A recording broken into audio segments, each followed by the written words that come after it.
conclusion being, folks, that there is no such thing as a good wife making a good husband. Neither is there a good husband making a good wife.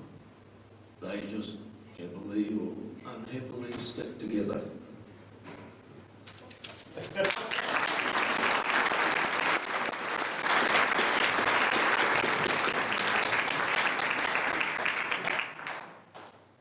Thank you, John. I think you're very convincing. And if I ever have a boundary dispute, we'll give you a call. Ever up for anything more serious than that? Probably ring Joe.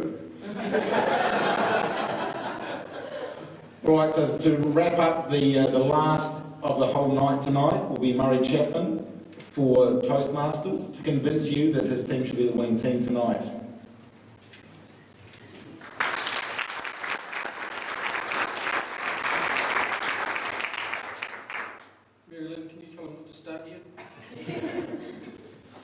It's been amazing sitting here listening to what our opponents have had to say, and I could hear the fear and trembling in their voice as they try to convince not just you but themselves that a good wife doesn't make a good husband. And it's interesting that Robin's husband isn't even allowed to come here tonight. And I think the reason is, and Mary Lynn talked about men talk about think about sex every 2 minutes, and according to Robin it's every 15 seconds, so it's no wonder he isn't here tonight. He's obviously too busy at home by himself.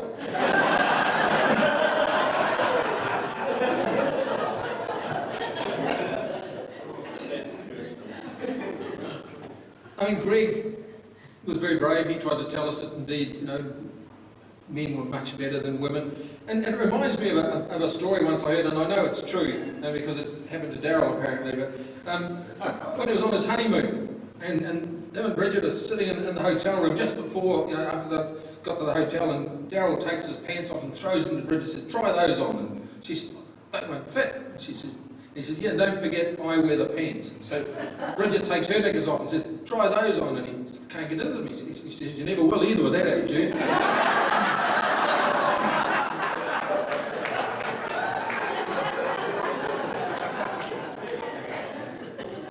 And apparently he hasn't. I was pleased to listen to Robin. I didn't understand what she said, but I was pleased to listen to it. She actually got a bit confused. She was talking about Rotarians. She said no hearing aids, no glasses, own legs, no incontinent nappies. And I looked around and I could see some of the Rotarians sort of squirming a little bit. And I know they've got their own hearing aids. John got confused with mitre 10 and do-it-yourself husbands and that sort of stuff, and do-it-yourself wives. And Basil Faulty, now I know for a fact that Sybil was a loving wife. Sybil loved to give Basil a hard time. But Basil wouldn't be the man he was if it wasn't for Sybil. Sybil moulded him. He was what's the right word? He wasn't a full man until Sybil got hold of him. He was a broken man. He was a man who didn't know what clothes to put on in the morning. Imagine getting up in the morning and being made to put a suit on like that, for God's sake.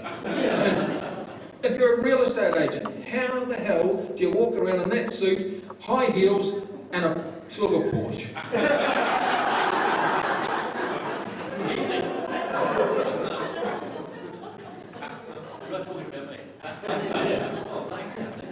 Try to keep up.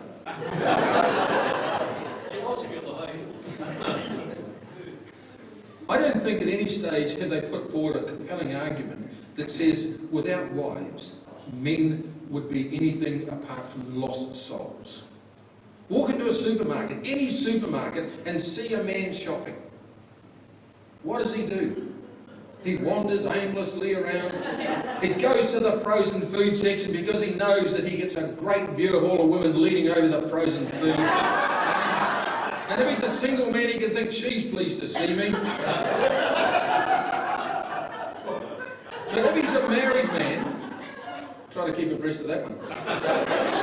If he's a married man, he is told, here is the list. We will go down this aisle. Well, once to a dinner, we'll go down this one and that one, and at the end, you will pay.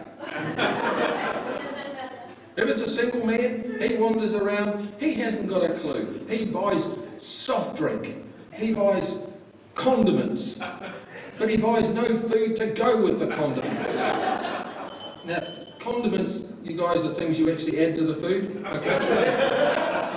Not the mushy stuff you eat. But a married man is moulded, he's led, he's guided, he's nurtured. And as Mary Lynn said, we start small, puking, pooping male infants, and look at us now. Fine, upstanding men, guided, looked after. We are the men we are today because we have behind us a woman who tells us what to do in a small, subtle way. Okay, that's a slight example. But at the end of the day, there is no way in the world that anyone here who is a male or a metrosexual will be brave enough to clap for the opposing team.